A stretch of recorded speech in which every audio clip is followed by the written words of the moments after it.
Téléspectateurs de RP Média, bonjour. Nous nous retrouvons sur un nouvel épisode de Validé ou pas validé. Alors, pour ce nouveau numéro, nous allons traiter de 5 sujets. Donc, le premier, vous avez dû voir durant tout le mois de tout cet été, Akon Lighting Africa. Donc, Akon Lighting Africa, c'est de cette star afro-américaine ou cette star américaine d'origine africaine qui sillonne le continent africain pour, d'après ce qu'il dit, donner à 1 million de foyers africains de l'électricité venue du solaire. Alors, en regardant à peu près, en regardant les commentaires au niveau des réseaux sociaux, il y a beaucoup de critiques qui parlent du simple fait qu'ils se disent mais attendez, Akon Lighting Africa, lorsqu'on décompose ce mot, c'est du style Akon va donner du soleil ou va donner de l'électricité à l'Afrique. Et il y a d'autres qui viennent, qui disent qu'il ne peut même pas donner de l'électricité dans son pays d'origine. Qu'est-ce qu'il va faire sur 1 million d'Afrique? Ce sont ces commentaires-là que je souhaitais mettre en avant, parce qu'à partir du moment où, quelle que soit la personne, une star, d'autant plus qu'elle est africaine d'origine américaine, et qu'il vienne pour faire une action pareille, pour moi, c'est tout simplement de bon augure. Donc, surtout pour les critiques non constructives, essayez tout simplement d'avoir une critique qui permet de faire avancer les choses. Donc, Akon Lighting Africa, pour moi, c'est validé et qu'il continue tant qu'il est dans l'action.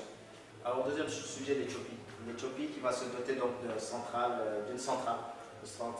spatiale, et donc il va envoyer sur orbite son premier satellite géostationnaire, satellite de télécommunication.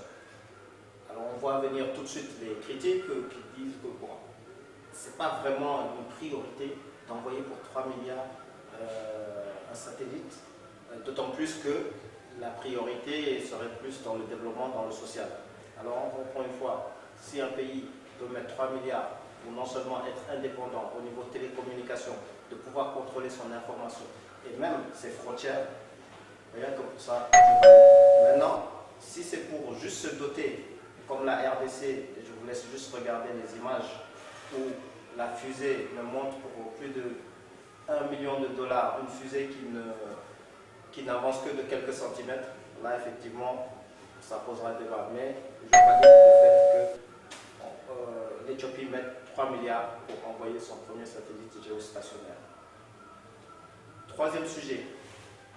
Vous avez suivi ce feuilleton depuis le mois de juin, depuis le mois de mai d'ailleurs, avec le soulèvement populaire qui a eu lieu au Burundi, et que Nkurunziza est passé pour le 3e mandat consécutif en violant, comme on peut dire, la Constitution qui lui permettait que de se présenter 2 fois.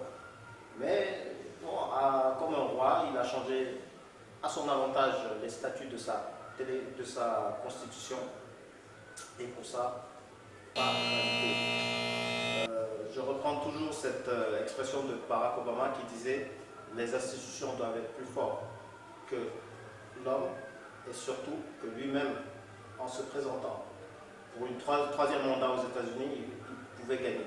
Mais il ne peut pas, tout simplement parce que la Constitution ne le permet pas, les institutions ne le permettent pas, alors qu'il est le président le plus puissant du monde.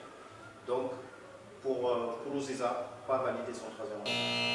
4e sujet, nous allons revenir au Mali sur la MINUSMA. La MINUSMA qui met carrément une frontière à l'intérieur du Mali, une zone, disons que c'est la MINUSMA qui contrôle cette zone, et où, que ce soit l'armée malienne, que ce soit les rebelles, doivent demander la permission pour accéder à ce territoire. Un État dans un État. Si la MINUSMA peut se permettre ce type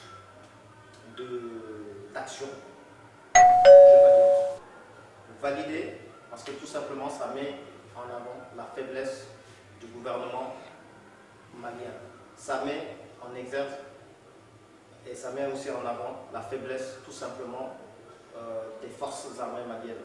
Donc si la MINUSMA peut se permettre de venir dans un État indépendant, entre guillemets, et se permettre de prendre une portion de territoire, que ce soit au nord ou partout, et dire que c'est nous qui faisons la loi ici, et qu'il n'y a rien d'autre au niveau de la Constitution ou au niveau même des autorités locales maliennes pour empêcher cela.